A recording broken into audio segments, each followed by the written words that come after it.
बढ़िया मैं तुम्हारा हूं। बाकी प्रेत जितने पीछे हैं सबको मार लगाई जाए। कैसा अघोरी है बनो, अब पूरे शरीर में उठा पटक करो इसकी। राम, बाकी प्रेत जितने पीछे हैं सबको मार लगाई जाए।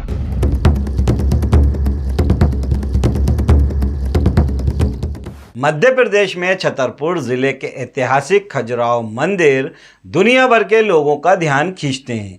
यहाँ के मंदिर और यहाँ की मूर्तियाँ कलाकारी का शानदार उदाहरण हैं। इसी खजुराहो की ओर दिल्ली से जाती ट्रेन अक्सर छतरपुर के पास रुकती है। ये कोई यहाँ पर कोई स्टेशन नहीं है, ये वो जगह है जहाँ खासकर मंगलवार शनिवार को चेन खींचकर ट्रेन रोकी जाती है। ट्रेन से बड़ी संख्या में लोग उतरते हैं। इन लोगों के लिए बस या ऑटो टेम्पो खड़े होते हैं। ये लोग जिस जगह जा रहे हैं उसका नाम है बागेश्वर बाबा धाम, जहां 26 साल के बाबा धीरेन्द्र कृष्ण शास्त्री बैठते हैं। धीरेन्द्र शास्त्री फिर चर्चा में हैं। वजह है अंधविश्वास फैलाने के आरोप, मीडिया कवरेज और आरोपों पर धीरेन्द्र शास्त्री के जवाब। नमस्कार, आप देख रहे हैं नारद मुनि लाइव और मैं हूं आपके साथ जुबैर कुरैशी। दोस्तों, ये पहली बार नहीं है जब धीरेन्द्र शास्त्री खबरों में हैं। ताली बजाते चुटीले अंदाज, पर्चों पर भक्तों के सवाल, सनातन धर्म की बातें, चमत्कार, केंद्रीय मंत्रियों को आशीर्वाद, अजीब बर्ताव, विवादित बयान, ज़मीन पर कब्जे के आरोप।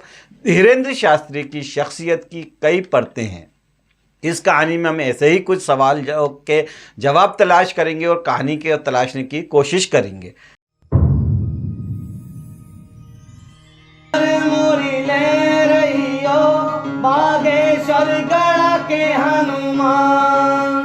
खजुराहो मंदिर से लगभग 35 किलोमीटर की दूरी पर एक गांव है गड़ा।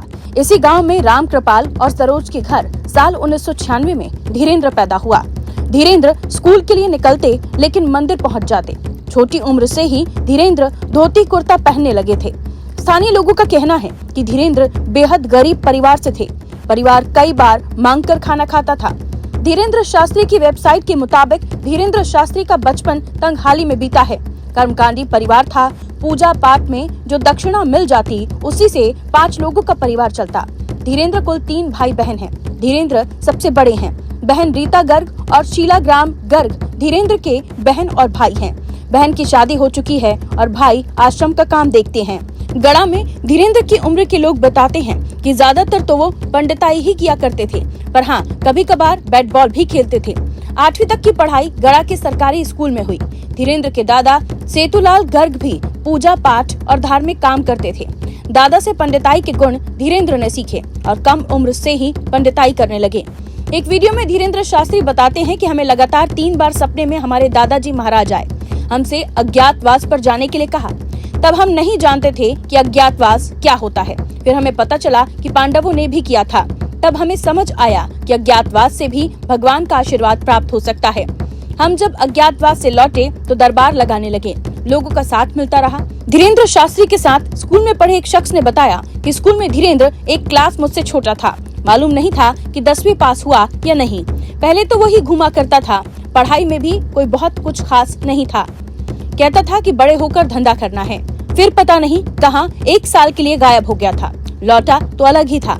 धीरे धीरे विधायकों बाहुबलियों का आना शुरू हुआ। आप ये समझो कि ये बना तो कांग्रेस नेताओं के कारण है, पर आज जो हो रहा है उसमें भाजपा का रोल है। वरना 5 साल पहले तक साइकिल मोटरसाइकिल से घुमा करता था। धीरेन्द्र शास्त्री की वेबसाइट पर लिखा है, गुरुदेव धीरेन्द्र को अपनी पढ़ाई बचपन में छोड़नी पड़ी। 3 भाई बहनों में से बड़े गुरुदेव का बचपन परिवार के खर्च उठाने में बीता। फिर एक दिन दादा गुरु के आशीर्वाद से बालाजी महाराज की सेवा में जुट गए। इस सेवा का फल कितना मीठा है, धीरेन्द्र शास्त्री की आपकी जिंदगी जवाब देती है। धीरेन्द्र शास्त्री अब प्लेन और कई बार प्राइवेट जेट से चलते हैं।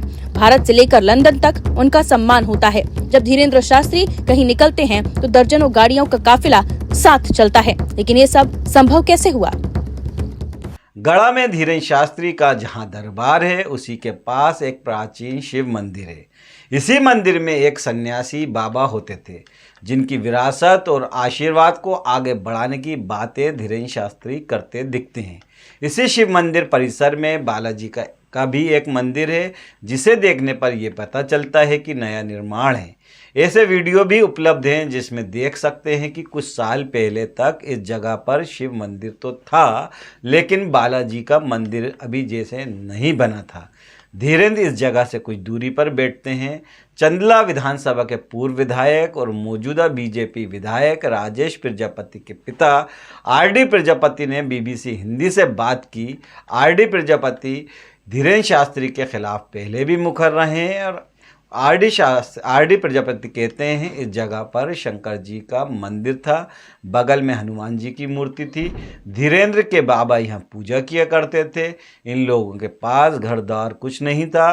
पास में एक सामुदायिक भवन था जिसमें ये लोग बरसाती डालकर रहते थे, पूजा पाठ करते थे, गांव वाले मदद कर देते थे। धीरे धीरे इन्होंने दरबार लगाना शुरू किया।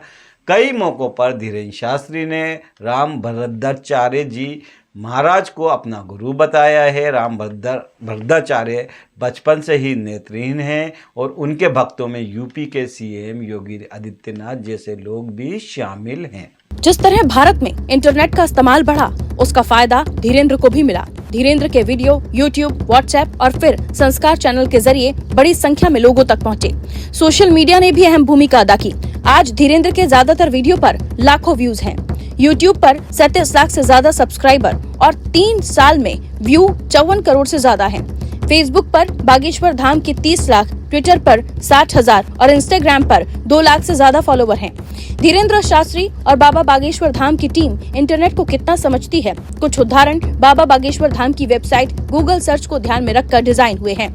आसान भाषा में यूँ समझिए कि गूगल पर लोग क्या लिखकर सर्च करते होंगे, किस सवाल को सबसे ज्यादा खोजते होंगे और किन कीवर्ड्स यानी शब्दों के साथ खोजे जाते होंगे, इसका ध्यान रखा गया है ताकि अगर गूगल पर कोई सर्च करे तो सीधा धीरेन्द्र की वेबसाइट तक पहुंचे। 23 जनवरी को वेबसाइट के होम पेज पर बागेश्वर धाम श्री यंत्रम का प्रचार हो रहा था। इस प्रचार में दावा था कि ये यंत्र भारत के सिर्फ 5,000 भाग्यशाली लोगों को ही मिलेगा। इसको घर में रखने से गरीबी दूर होगी। रजिस्ट्रेशन करने के लिए जहां क्लिक करवाया जाता है वहां अपना फोन नंबर और नाम लिखने पर संस्कार टीवी की वेबसाइट पर अकाउंट बन जाता है। ये संस्कार टीवी वही है जिसके मालिक योग गुरु और उद्योगपति रामदेव हैं। विवादों में घिरे धीरेन्द्र के समर्थन में रामदेव भी हैं। रामदेव ने कहा, हर जगह पाखंड नहीं खोजना चाहिए। यूट्यूब में थंबनेल यानी वीडियो प्ले करने से पहले दिखने वाली फोटो काफी अहम मानी जाती है। अगर आप बागेश्वर धाम के यूट्यूब चैनल के वीडियोस पर नजर दौड़ाएंगे तो वो सर्च और लोगों के मिजाज को ध्यान में रखकर बनाए दिखाई देते हैं। इंटरनेट से इतर बात करें तो धीरेन्द्र के दीवानों में जमीन पर भी काफी लोग दिखते हैं। धीरेन्द्र के चचेरे भाई लोकेश गर्ग बताते हैं कि हर रोज लगभग 10 से 15,000 लोग बागेश्वर धाम पर आते हैं। जब गुरुजी महाराज धीरेन्द्र रहते हैं तब मंगलवार, शनिवार को यहाँ आने वालों की संख्या 1.5 से 2 लाख से ज्यादा होती है। जनवरी में छत्तीसगढ़ के दरबार में पहुंचकर एक पत्रकार ने बताया कि आयोजन में 3 लाख से ज्यादा लोग पहुंचे थे। लेकिन इन दरबारों में पहुंचा कैसे जाता है और ये पूरी प्रक्रिया क्या है, इसकी जानकारी बाबा बागेश्वर धाम की वेबसाइट पर है। वेबसाइट के मुताबिक बागेश्वर धाम में वक्त वक्त पर टोकन दिए जाते हैं। कमेटी महाराज के फैसले के बाद श्रद्धालुओं को टोकन डाले जाने की तारीख बता देती है। ये जानकारी दरबार और सोशल मीडिया से देते हैं। टोकन पेटी में श्रद्धालुओं को अपना नाम, पिता का नाम, गांव, जिला, राज्य, पिन कोड और फोन नंबर लिखकर डालना होता है। फिर जिसका टोकन लगता है उससे कमेटी संपर्क करती है। जिस दिन का टोकन उसी दिन बागेश्वर धाम जाना होगा। वेबसाइट में लिखा है, गुरुदेव खुद बताते हैं कि कितनी पेशी करनी है, पर कम से कम 5 मंगलवार पेशी करने का आदेश हर भक्त को आता है। ये प्रक्रिया निःशुल्क है। बागेश्वर धाम की वेबसाइट धीरेन्द्र शास्त्री की ओर से कुछ और काम किए जाने का भी दावा करती है और ये काम बागेश्वर धाम में चढ़ने वाले रुपयों के आधे हिस्से और दान के पैसों से किए जाते हैं। इन टोकन और बागेश्वर धाम में लोगों की श्रद्धा इस कदर बढ़ रही है कि गड़ा गांव में जमीन के दाम भी तेजी से बढ़ रहे हैं। गड़ा में दुकानें और दूसरी सुविधाएं भी तेजी से बढ़ी हैं। आलम यह है कि यहाँ आने वाले लोगों की संख्या के कारण जमीन के दाम काफी बढ़े हैं। जहाँ जमीन होती है वहाँ विवाद की आशंकाएं होती हैं। धीरेन्द्र शास्त्री भी इससे अलग नहीं है। चंदला के पूर्व विधायक आरडी प्रजापति आरोप लगाते हैं कि गड़ा में जो सरकारी जमीन थी उस पर धीरेन्द्र शास्त्री ने अपना निर्माण करा लिया। धीरेन्द्र शास्त्री पर जमीन हड़पने के आरोप कुछ स्थानीय लोगों ने भी लगाए थे और धरना भी दिया था और इस बारे में प्रशासनिक अधिकारियों को शिकायत भी की गई थी। ये मामला कोर्ट तक भी पहुंचा और अदालत ने निषेधाज्ञा जारी करते हुए किसी तरह का हस्तक्षेप न करने का आदेश दिया था। इस केस को दर्ज करने वाले कई लोगों में से 26 साल के एक संतोष सिंह भी थे। संतोष सिंह ने बताया कि इस जगह पर हमारी दुकानें थीं। एक रात ये लोग आए और दुकानें हटवा दी। हमें पता तक नहीं चला। हम कलेक्ट्रेट भी गए लेकिन कोई सुनवाई नहीं हुई। हम धरने पर भी बैठे। ये जगह मंदिर के पीछे है।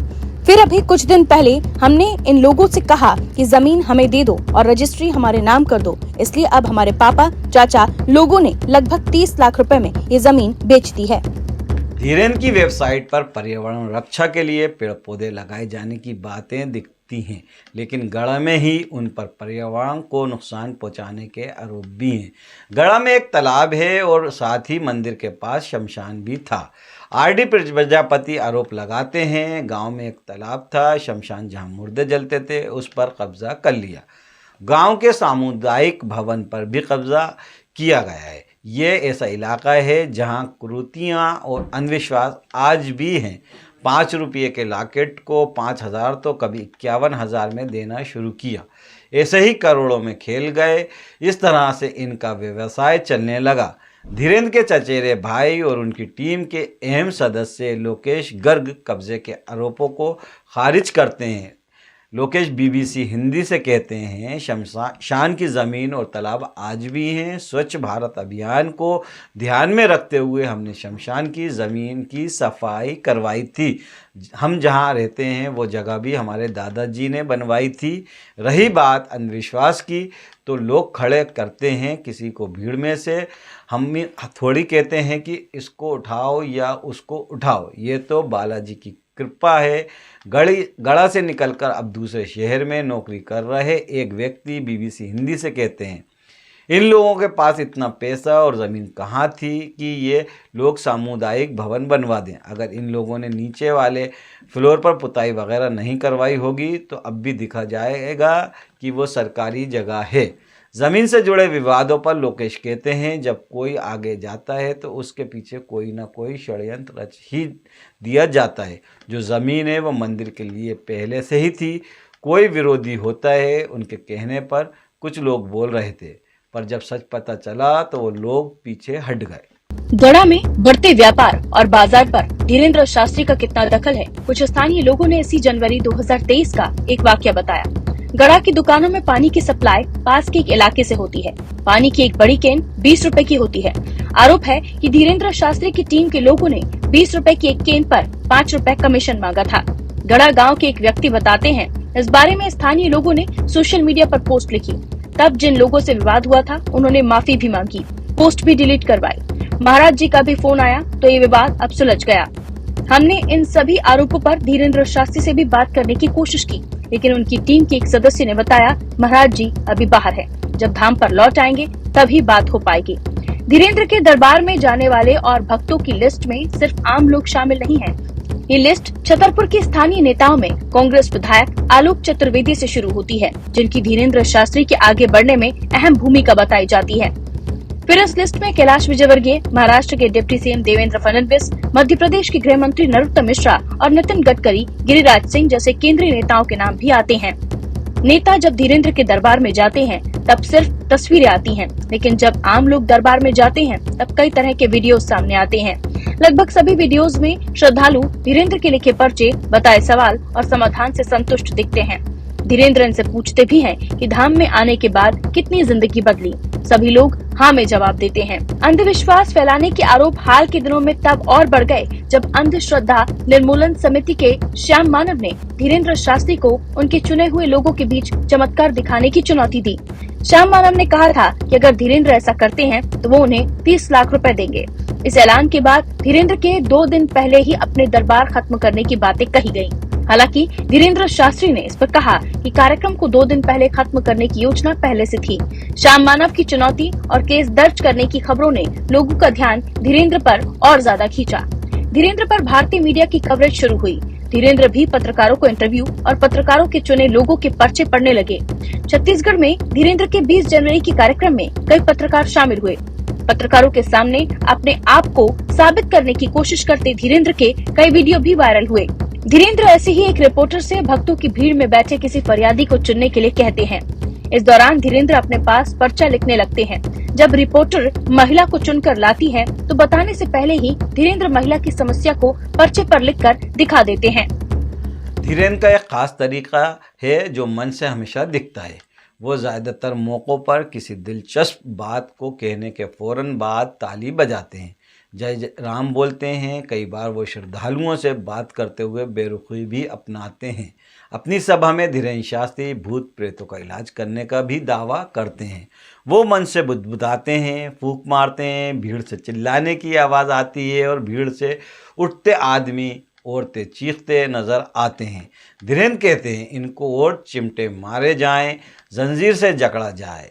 इन्हें शोधकर्ताओं और डॉक्टरों का मानना है जब लोग भूतों की मौजूदगी महसूस करते हैं तब दिमाग भटक रहा होता है। यह शरीर की स्थिति का गलत अनुमान लगाता है और ऐसा मानता है कि ये किसी और का है।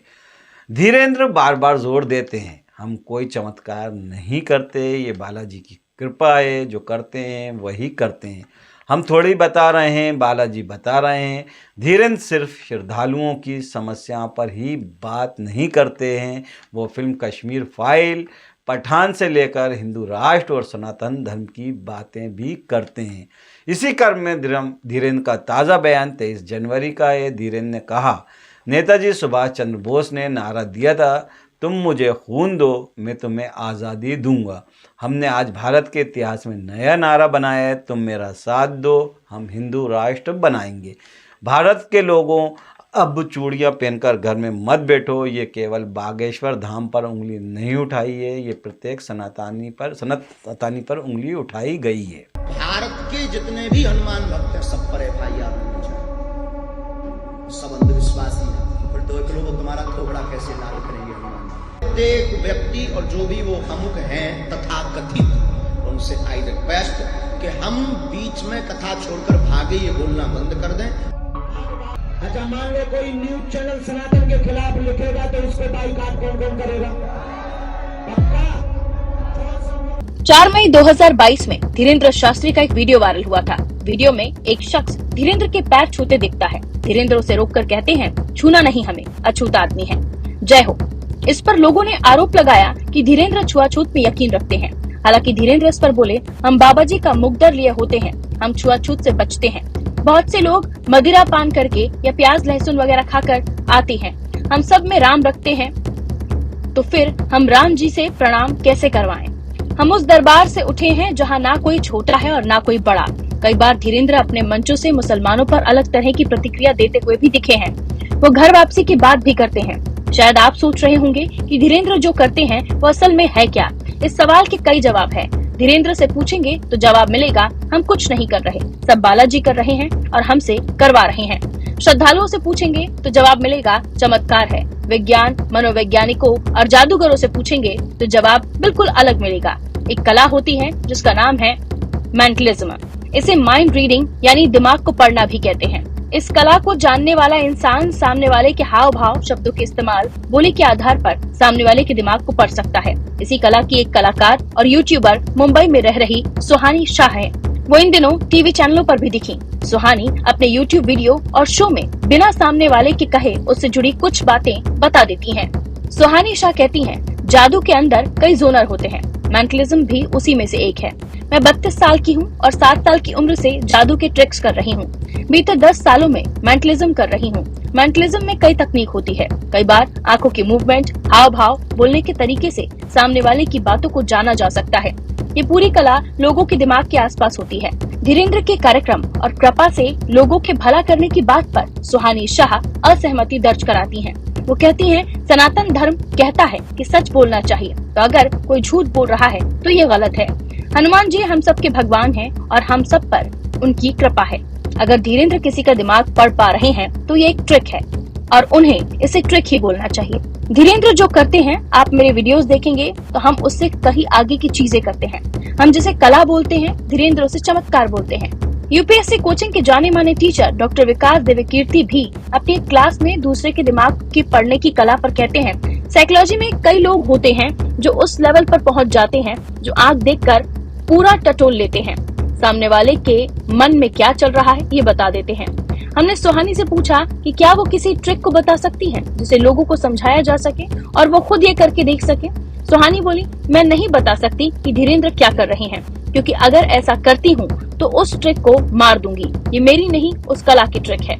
दुनिया भर में जो लोग ये ट्रिक करते हैं उसे बताकर मैं उन लोगों के लिए ये ट्रिक मार नहीं सकती। ऐसा नहीं है कि इस तरह से लोगों की परेशानियों कहें या अनकहे चमत्कार से दूर करने वालों में धीरेन्द्र शास्त्री अकेला नाम है। ईसाइयों मुसलमानों में भी ऐसे कई लोग हुए हैं जो कभी हलाला लुहिया तो कभी कुरान की आयतें पढ़कर लोगों के दुख दूर करने का दावा करते दिखते हैं। सोशल मीडिया पर ऐसे वीडियो उपलब्ध हैं जिसमें हलालुहिया कहकर विकलांगों को चलते, व्हीलचेयर से उठकर दौड़ते और आँखों की रोशनी को लौटाने का दावा करते हैं। कुछ स्वघोषित गुरु दिखते हैं। भारत में कई लोग मदर टेरेसा के कथित चमत्कारों पर उंगली उठा चुके हैं। हाल ही में एक मलयालम फिल्म ट्रांस भी रिलीज़ हुई थी। फिल्म में ईसाई धर्म में यीशु के नाम पर लोगों का इलाज करते लोगों और इससे जुड़े साम्राज्य पर चोट की गई थी। आमिर खान की पीके फिल्म तो सभी धर्मों से जुड़े ऐसे लोगों पर तंज कसती है। पर्दे पर भले ही ऐसे लोगों की कहानियाँ और सच सामने लाने की कोशिश हो रही हो, लेकिन हकीकत में लोगों की श्रद्धा और विश्वास धर्म से जुड़े गुरुओं पर बढ़ती नज़र आ रही है। ऐसे ही एक गुरु धीरेन्द्र शास्त्री भी हैं जो अपने दरबार में जब लोगों से बात करते हैं तो अक्सर हंसते हुए अपनी हथेली आपस में पीट कर ज़ोर से कहते हैं, बजाओ ताली। तो दोस्तों, बागेश्वर धाम और धीरेन्द्र शास्त्री से जुड़ी ये खबर आपको कैसी लगी? अपनी राय कमेंट करके हमें ज़रूर बताएं और चैनल को सब्सक्राइब करना न भूलें। नमस्कार, जय हिंद।